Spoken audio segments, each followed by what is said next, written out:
कपिल भगवान के प्रकट होते ही करदम जी ने संन्यास ले लिया, चले गए। देवहूति को समझा दिया ये और कोई नहीं, साक्षात नारायण है, कभी हो मन में कोई जिज्ञासा तो पूछ लेना। एक दिन देवहूति एकांत पाकर के कपिल भगवान के पास गई, प्रणाम करने लगी तो कहा, देख माँ ये क्या कर रही हो आप, मुझे प्रणाम नहीं कर। बेटा तू आज मेरा बेटा नहीं तो नारायण है, तेरे पिताजी बतला गए। आज मेरे अंदर एक प्रश्न उठा, ये सबका प्रश्न है, हम सबका। कहते हैं देव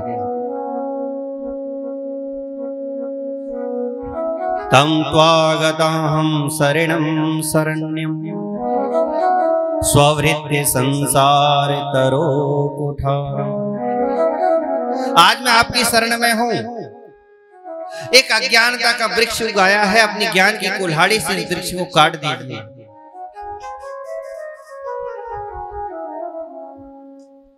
ये मेरा है, ये मेरा है। बेटा एक बात बताओ, इतना सुख इतना सुख इतना सुख मैंने भोगा है कि क्या बताऊं, संसार की कोई स्त्री कल्पना भी नहीं कर सकती। वो सुख मुझे मिला। जन्मी थी राजा के यहाँ, विवाह हुआ, तेरे पिताजी ने विमान बना दिया, कामक विमान, जो चाहती थी सब मिलता था। पर आज भी ये मन ऐसा है कि मन कहता है और सुख और सुख और सुख। ये अब तक संतुष्ट क्यों नहीं हुआ? ये मन आज तक कहता है और सुख भोग ले। शरीर बूढ़ा हो गया है पर ये मन नहीं हुआ। बेटा क्या करूं मैं? तो कपिल भगवान कहते, माँ संसार के सुख अधूरे होते हैं, अधूरे सुख अधूरापन ही देते हैं, पूर्णता नहीं देते, शांति नहीं देते। पूर्ण सुख से आप जुड़ो। पूर्ण कौन है? बोले भगवान पूर्ण है। पर ये मन तो संसार की तरफ जाता है, भगवान की तरफ जाता ही नहीं। बार बार खींचती हूं तो भी नहीं जाता। तो माँ यही तो बात है, मन एक चाबी जैसा है, ताले की चाबी है ये। अगर इसको एक तरफ घुमा दिया संसार की तरफ तो बड़ा सा ताला लग जाता, खुलता ही नहीं। और इसको भगवान की तरफ मोड़ दिया इस मन को तो ताला खुल जाता, बंधन से मुक्त हो जाता। अच्छा तो कोई ऐसा उपाय है ये मन भगवान की तरफ लग जाए? बोले है ना, आप संगत अच्छी करें। किसकी संगत करो? बोले भक्तों की, साधु को, संतों की संगत करोगे तो रंगत आएगी। पर मैं पहचानूंगी कैसे? बहुत सारे साधु संत हैं, तो मैं बताता हूं पहचान। तितिक्षवा कारुणिकः सुहृदा सर्वे देहिनां अजासत्रवः शान्तः साधवा साधुभूषणः। माँ संत के अंदर तितिक्षा होती है, सहनशीलता होती है, पहला। कारुणिकः करुणा होती है, दयालु होते हैं। सुहृदः सबके प्यारे होते हैं। अजासत्रवा कोई दुश्मन नहीं होता।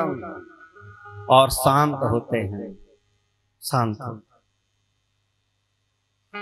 ये गुण। अच्छा फिर क्या हुआ बेटा? फिर बताया कि वो कथा सुनाएंगे। कथा सुनाएंगे तो हृदय द्रवित होगा, अश्रुपात होंगे। फिर ध्यान आएगा भगवान का। ध्यान कैसे करते हैं तो वो भी बताए। संचिंतयेत् भगवतश्चरणारविन्दं वज्रांकुशध्वज सरोहरुहलांछनाट्यम् उत्तुंग रक्तबिलसदनक चक्रवाला ज्योत्स्ना विराहत महत् हृदयांधकार। भगवान के पाद तल का ध्यान करना, फिर नखों का ध्यान करना, फिर भगवान की घुटनों का, जंघाओं का, कटी भाग का, नाभि का, हृदय का, हृदय में कौस्तुभ मणि का, कंठ का, फिर ओंठों का, दांतों का, गाल का, नाक का, आंख का, मस्तिष्क। ऐसे बार बार ध्यान करना। भगवान के पाद तल में चिन्ह बने हुए हैं, शंख है, चक्र है, गदा है, पद्म है, ध्वजा है, पताका है, ऐसे निशान है। फिर बेटा क्या होगा? फिर माँ तुम भक्त बन जाओ। भक्त भी मेरे कई प्रकार के, भक्तों के प्रकार बताए, अनेक प्रकार के भक्त। फिर जीव कैसे उत्पन्न होता है वो विज्ञान बताया। कि 3 दिन का जब होता है माँ के गर्भ में तो कलल कहलाता है। 1 महीने का होता है तो बेर की गुठली के आकार के बराबर इसका आकार हो जाता है। 3 महीने का होता है तो हाथ, पैर, मुख, कान, नाक ये सब निकल आते, स्त्री है या पुरुष ये पता चल जाता है। और जब 5 महीने का होता है तो इसका विकास हो जाता है, माँ की आहार नाल से इसकी आहार नाल जुड़ जाती है, पोषण मिलता है। 7 महीने का होता है तो बाहर की बातों को ये सुनने लग जाता है। माँ ने जैसा खाया वैसा असर इस पर पड़ता है, माँ ने जैसा सोचा वो असर इस पर पड़ता है। माँ जो करती है ये सब बढ़ते जाता है। माँ ने अगर बहुत मिर्च वाला पदार्थ खा लिया तो जलता है इसका शरीर, बेहोश हो जाता है। कभी कभी पेट के कीड़े काट लेते हैं तो तड़पता है, तड़पते तड़पते बेहोश हो जाता है, पर कुछ कर नहीं पाता। माँ इतनी तकलीफ होती है इस जीव को माँ के गर्भ में, दुनिया में कहीं भी नहीं होती, न होगी। गर्भवासो समम दुखम न भूतो न भविष्य।